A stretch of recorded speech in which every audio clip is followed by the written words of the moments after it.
The 23rd of January 2023, the frost is gone and it's a damp morning here in rural Ireland at about 9 o'clock. This is about Coughoo, video number 51L. Video number 51L about Coughoo. Some of you might have heard of it, some of you may not.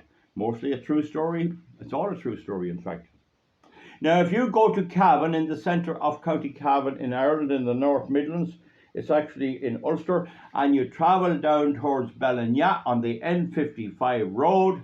There's a long straight, and at the end of that straight is a cross called Cashel Cross, right? Cashel Cross. Now,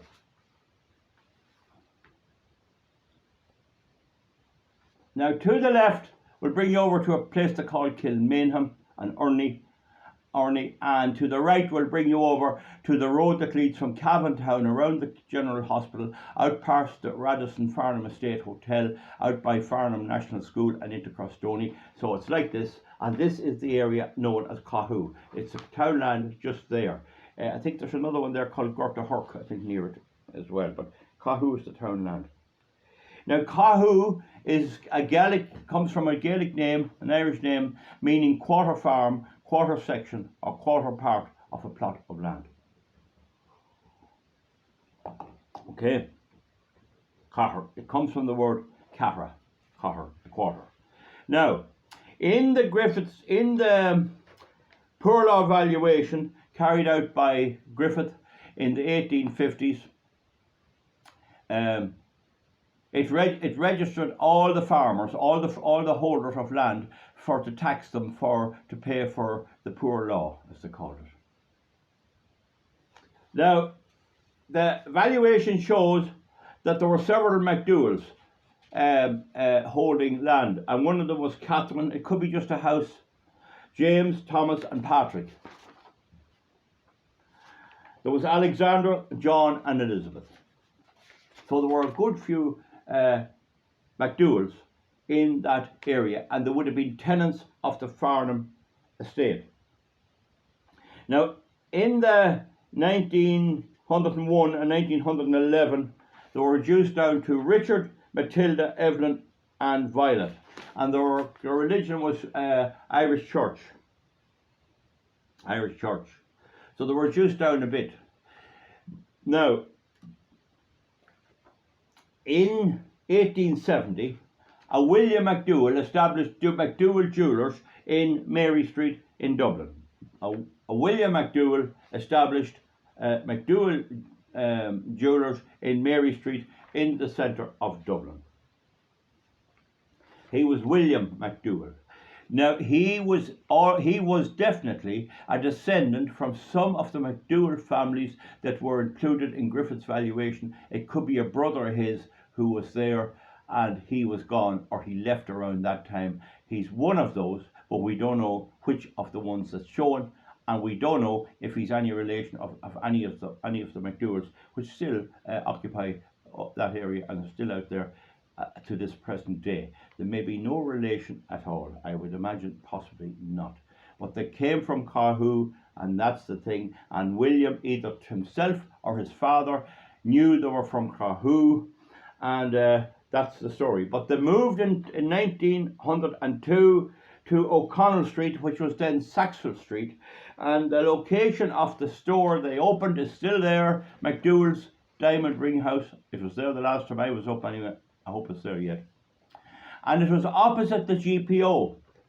That's important, because during the 1916 Rising, the shooting was so intense and so dangerous, I'd say William got his bits of jewellery and a shop assistant and decided to make a run for it to get away up to a shop somewhere else, or get out of the immediate area. He was right opposite the GPO, and the man that was with him as helper was shot dead. And I would say it has to be Irish Republicans that shot him, because of the direction of fire across from the GPO, where they were in command under the command of Porrick H. Pierce. Michael Collins was in there too. So anyway, that's supposition, we're not sure, but he was shot in the leg. William MacDowell, and his assistant, a man, was shot dead, which is sad. William struggled on, and the Free State came into being and all that. And while he got on all right, his two sons rose to prominence and became well-to-do people. They were Jack or John and Herbert. Jack McDowell and Herbert. Okay? Now, I believe it was John that owned the jeweller shop, and there's evidence that while Herbert may have some say, Herbert was a veterinary surgeon, and he was a bit into horses and things, and it seems the two of them got on very well together. For they went to a sales somewhere about 1937 or thereabouts, maybe 1940, somewhere in that area, and they saw a horse. And Jack bought the horse for £50, which was all the money in Ireland and England was the same value. That today, you can work it out, it's roughly about 30 times as much, maybe 26 or 7. Multiply 50 by 26 or 7 and you get today's value for the horse. He bought the horse and he said it was for his mother. So his mother was still alive somewhere in Dublin. William was probably deceased, but the mother would have been William's wife, if my thinking is correct. They bought the horse and they immediately named him Coughoo. Coughoo, after the townland where they had come from. But Herbert trained them. Herbert was the trainer. So Herbert must have had a bit of a place or been involved in training. He was a vet. So as I said, £50 for the mother. The horse was bought almost certainly at the Royal Dublin Society, the RDS in Dublin. Okay.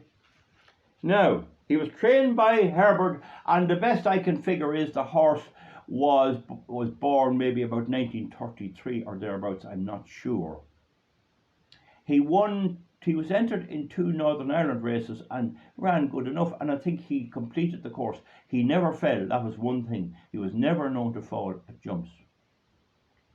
So the war came on, and racing was kind of banned both in Ireland and England between 1940 and 1945. It was definitely banned in England. I think it was a lockdown in Ireland, more or less. Okay, so Herbert was training the horse anyway, and training the horse. And in 1946 and 1947, atrocious weather hit Ireland and Britain. It was the worst ever seen. It was so bad in Ireland that the government had to send women out and men out from Dublin, and you had to give them everything except tea. They had to bring their own tea because it was rationed. You had to feed them. And the army were drafted in at that stage, the emergency was over, to try and gather up the crops. And I know people who lived through it, I knew them. 46 was bad, but about February 47 there come a snow, and it was so bad that my father, God be good to him, told me he had to get out of his lorry coming from, he drove for CIE at that time, he had to get out of his lorry in Dunshaughlin and walk all the way to Navan on top of the snow, and he was warning everyone the difference between the electricity wires, the mains electricity wires which could kill you, and the telegram wires which were safe enough to touch. So he was looking down at the tops of the poles.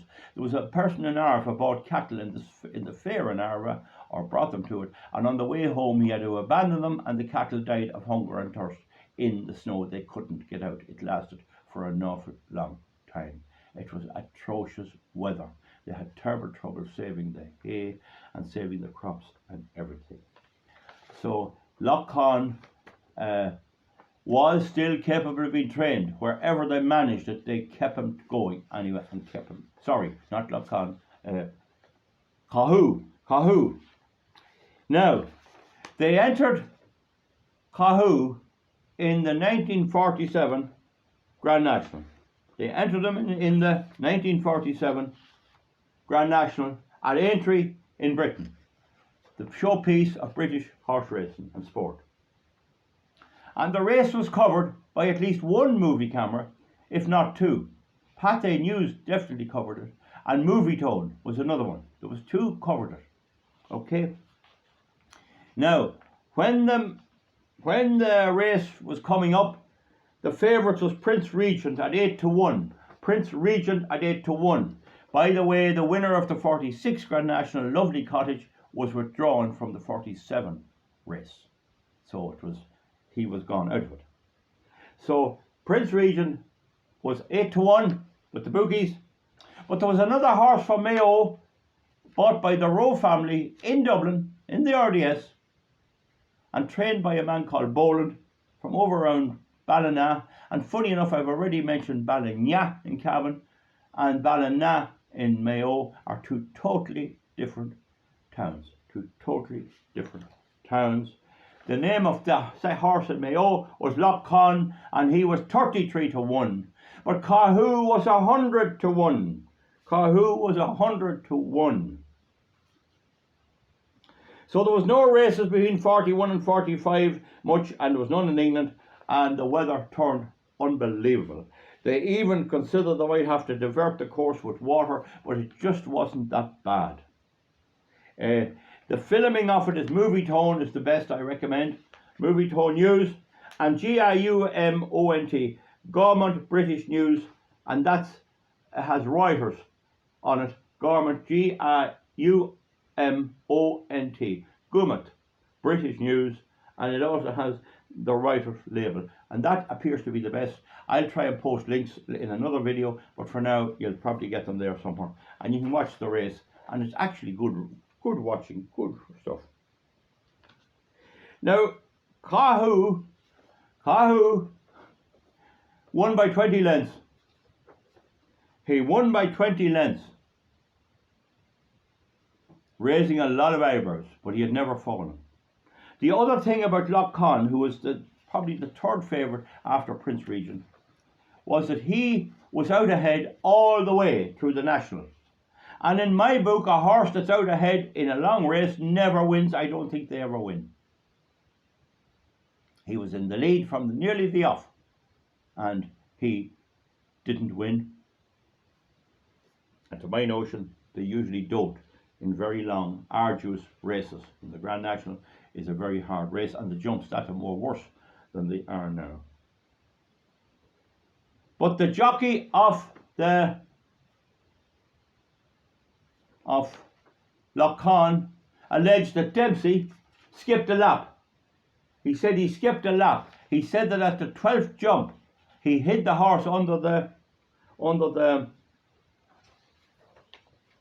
jump, and that nobody could see any more than 100 yards, and he couldn't be seen. Now, in the video, I looked at some of the jumps that were cameras downfield, and I see people nearly at every jump. But this is all will never, actually, this riddle will never, ever be solved. So Loch Con was owned by the Rowe family from Mayo, and he was trained by Frank Boland, and he got a hero's return when he came back to Ballina, even though he was beaten. Now, James Gartland was a publican. He owned that famous Thatch pub in Kingscourt, and he passed away about 17 or 18 years ago, roughly that. I'm not exactly sure. And I used to go in for an odd beer to him.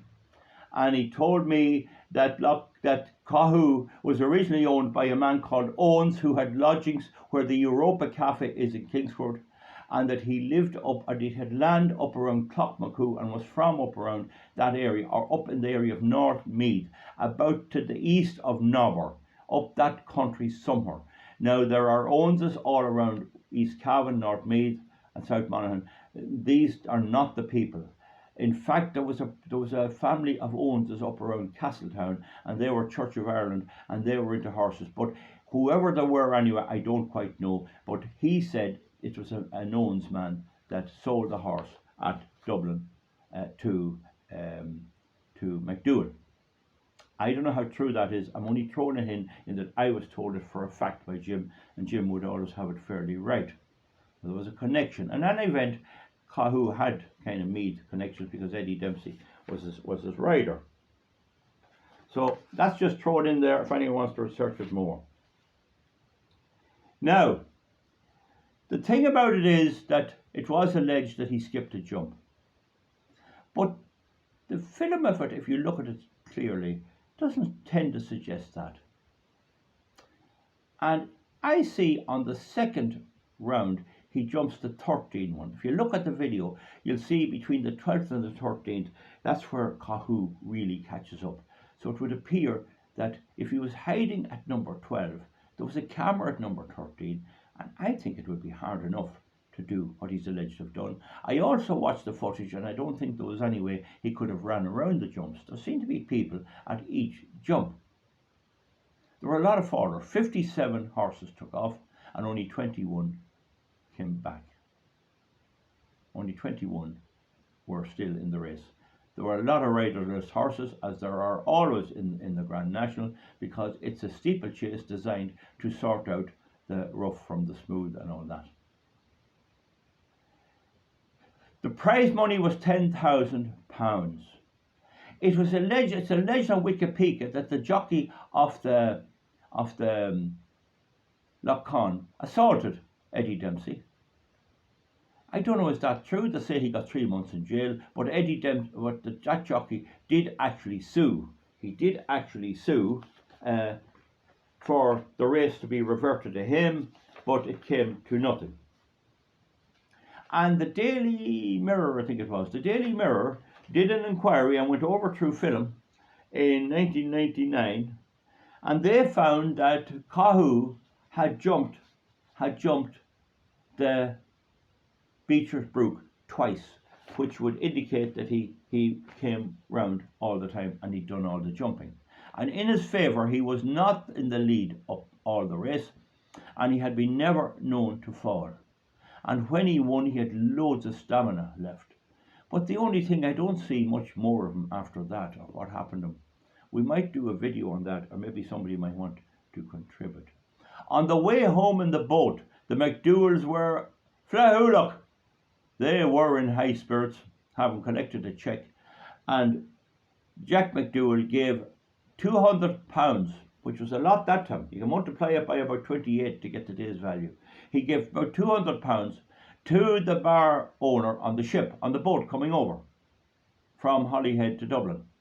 And he told him to treat everyone, and if there was anything left, keep it. And they say that was down in the Guinness Book of Records as the most expensive round of drink ever bought. £200. Multiply it by around 27 to get today's value with inflation. There was more to do with Coughoo in that, was it Godfrey, he's the Lord Mayor of Drogheda, he claimed that he had a stuffed head of Coughoo. I don't know. They said that the Coughoo was buried up on a farm in Meath. But in any event, Eddie Dempsey, the jockey of Coughoo, denied that he cheated. He denied that he cheated. And of course, we all know Irish people would never cheat in a race.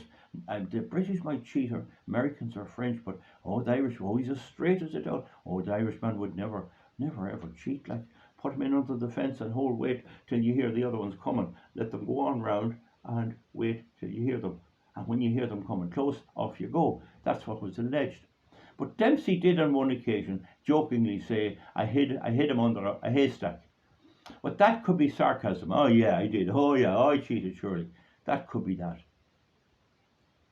The bottom line is, Dempsey's long dead. They're all long dead. God be good to them all. And it never will be known. My own assessment is that Lough Conn, who expected to win, was out ahead for too long. Prince Regent the same. It was more likely going to be someone like Coughoo who would come up.